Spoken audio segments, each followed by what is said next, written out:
These machines harvest the cane by cutting it at the base. The heavier lengths of cane drop into the base of a conveyor, which feeds them into the transport bin that follows alongside.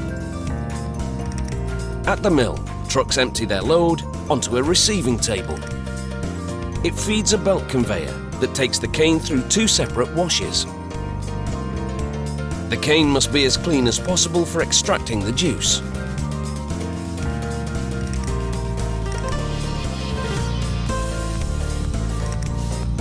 But first, the cane's hard structure is broken down inside this crusher, where rotating hammers break the cane into small pieces. A conveyor loads it into a milling tandem designed to extract the sweet juice from the crushed cane.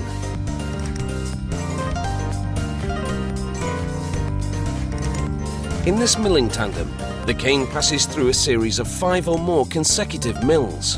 Large cylinders compress the cane fibre. The juice pours out of the milling tandem and diverts into a channel away from the bagasse, the dry pulp that remains after extracting the juice.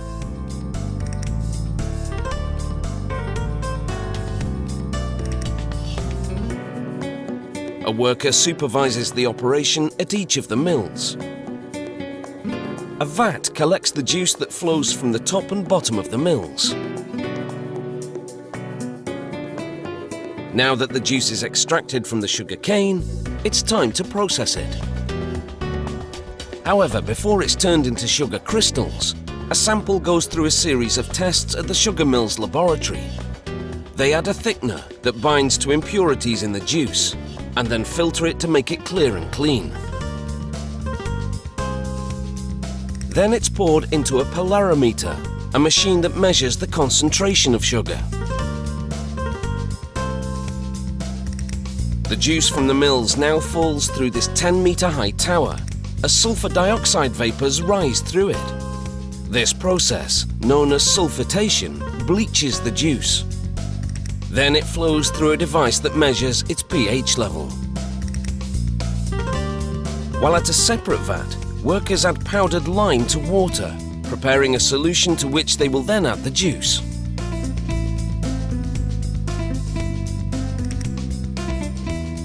An agitator mixes the cane juice and lime solution for about 6 hours to complete a process called alkalization. It regulates the juice's pH level and helps clarify it. In reaction to the lime, the juice's colour changes from brown to yellow.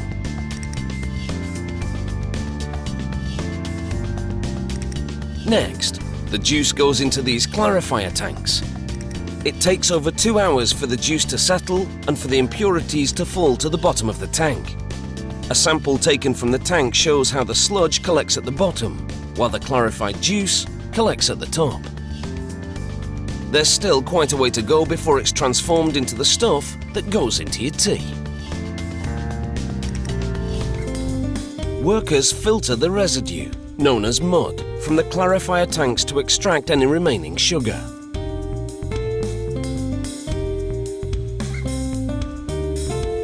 There's no waste here. The mud will fertilise the cane fields and the bagasse left over will be burned as fuel.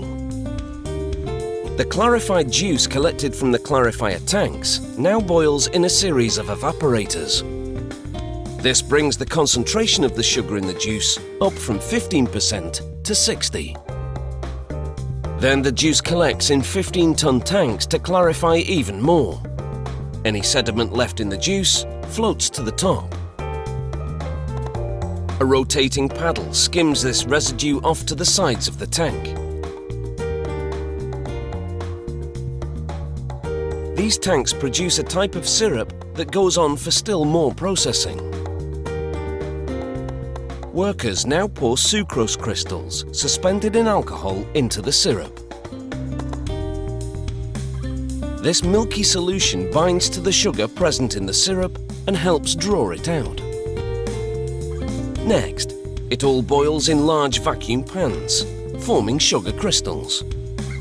As the water in the syrup boils away, workers regularly check to see how the sugar is crystallizing. The goal? to produce a thick crystallized paste known as masquite. It then goes into a high-speed centrifugal machine to remove the sugar crystals from the uncrystallized syrup.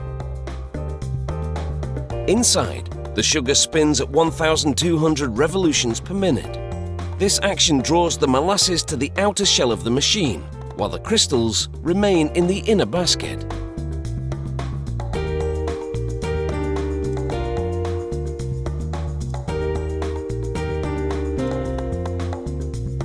Sprays of water wash the crystals. Then the water is drawn out, so only the crystals remain. This centrifuge draws out moisture from the sugar, just like a washing machine on spin cycle dries your clothes.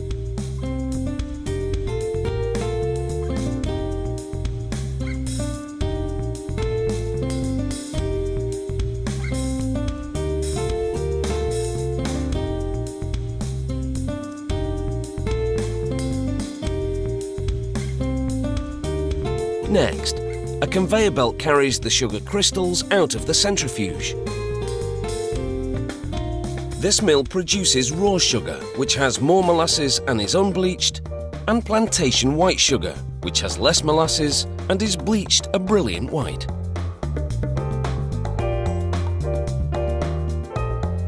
The sugar on the conveyor now goes into a large dryer. Hot air blows into this dryer to bring the sugar's humidity level down to 0.02%. That's standard for table sugar.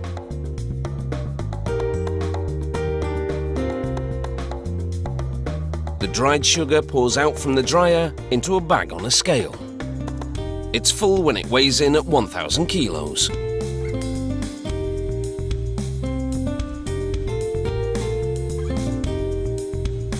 A hoist then carries the bags to a platform at the far end of the packing facility. At 3,000 kilos, that is a heavy load. It lowers each bag over a chute that leads to the factory's main floor. Workers carefully open each bag in turn and pour out the sugar directly into the chute. It feeds an automated packaging machine, which fills a series of 2-kilo plastic bags, seals them, and separates them. This packing facility produces 200,000 bags every day. That means processing 400 tons of white sugar daily.